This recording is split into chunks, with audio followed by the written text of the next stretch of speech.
உலகெங்கும் வாழும் முருகர் சொந்தங்களுக்கு வணக்கம். நான் ஜெய்மேஸ்கே கோபி. இன்று வெள்ளிக்கிழமை, நாளை மறுநாள் தைப்பூசம். உலகத்தில் எங்கெல்லாம் முருக பக்தர்கள் இருக்காங்களோ அங்கே எல்லாமே இந்த தைப்பூசம் ரொம்ப வெகு விமர்சையாக கொண்டாடப்பட இருக்குது. ஒரு பெரிய விஷயம் என்னென்னா, மலேசியாவில் நிறைய முருகர் சொந்தங்கள்லேருந்து என்னை காவடி நிகழ்ச்சிக்கு அழைச்சிருந்தீங்க. குறிப்பாக ஆத்தங்கரை பகுதியிலேருந்து லட்சம் மக்கள் காவடி எடுத்துகிட்டு இன்றைக்கி போகிறதாகவும், இன்றைக்கி நாளைக்கு ஞாயிற்றுக்கிழமை வரை இந்த காவடி தொடருது. நம்ம மலேசியா மோகன் ஐயா ஒரு பெரிய பிரம்மாண்டமான காவடி எடுக்க போகிறோன்னு சொல்லி வரவழைச்சிருந்தார். அதே மாதிரி அருண், அதுக்கப்புறம் மகேஷ், அதுக்கப்புறம் மாதேஷ், இன்னும் நிறைய பேர் காவியா அம்மா, நிறைய முருக பக்தர்கள் சகோதர சகோதரி அழைச்சிருந்தீங்க. ஆனால் தைப்பூசம் அன்னைக்கு நம்ம எப்பயுமே வடப்பள்ளி ஆண்டவர் பாதத்தில் தான் இருப்போம். நான் வரலனாலும் என்னோடய மனசு கண்டிப்பாக அங்கே இருக்கும், உங்களோட இருக்கும். நிச்சயமாக இந்த தைப்பூசம்ன்றது இன்ஸ்டாகிராம் திறந்தாலே எல்லாரும் தைப்பூசத்தை பற்றி பேசுகிறப்போ ரொம்ப மன நிறைவாக இருக்குது. 2023 முருகர் யுகம் ஆரம்பிச்சிருச்சு. இதுக்கப்புறம் பாருங்கள், எங்கே முருகர் எதில் முருகர் இருப்பார்.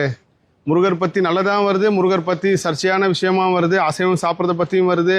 முருகர் இப்படி இந்த வாகனத்தில் இருக்கார், முருகர் அந்த வாகனத்தில் இருக்கார். இந்த மாதிரி நிறைய காணொலிகள் பார்க்குறப்போ உண்மையிலே முருகர் யார் யார் மூலியமாக என்னென்ன விஷயம் சொல்ல வைக்கிறாரோ அவங்க மூலியமாக சொல்ல வைக்கிறான்னு நான் நம்புகிறேன். இன்னொரு பெரிய மகிழ்ச்சியான விஷயம் என்னென்னா, நிறைய பேருக்கு மலேசியா பத்துமலை முருகரை பார்க்கணுன்னு ஆசை.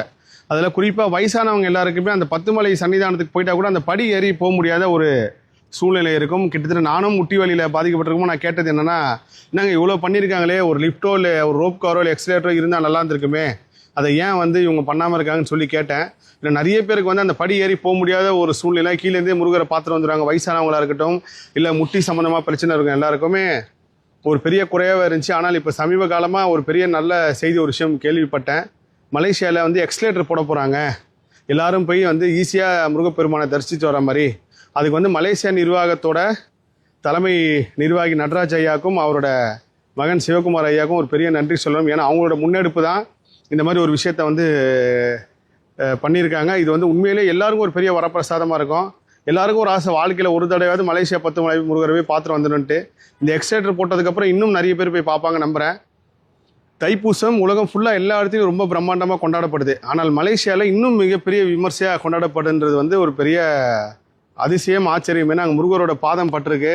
ஐபிசி பக்தி சேனல் கூட மலேசியாவில் தைப்பூசம் அன்னைக்கு ஒரு நிகழ்ச்சி திட்டமிட்டு எனக்கு கூப்பிட்டுருந்தாங்க. ஆனால் என்னால் போக முடியல, வர முடியலன்ற ஒரு விஷயத்தையும் அவங்ககிட்ட நான் சொன்னேன். காரணம் நம்ம அன்றைக்கி ஒரு நாள் தைப்பூசம் அன்னைக்கு நம்ம வடப்பள்ளி ஆண்டவர் கூட முருகப்பெருமானை பார்த்துட்டு அங்கே தான் இருக்கணுன்றது நான் காலங்காலமாகவே ஒரு பெரிய கொள்கையோடு இருக்கேன். அதில் எந்த காரணத்தும் மாற்றக்கூடாதுன்னு சொல்லிட்டு. ஸோ எல்லா நிகழ்ச்சியும், தைப்பூச நிகழ்ச்சிக்கும் நிறைய பேர் அழைச்சிருந்தீங்க. அவங்க எல்லாருக்கும் என்னோட மனமார்ந்த வாழ்த்துக்கள். இந்த தைப்பூசம் எல்லார் வாழ்க்கையும் மாத்திரம் நான் முருகப்பெருமான்கிட்ட வேண்டிக்கிறேன். எல்லா புகழும் முருகனுக்கே. நன்றி.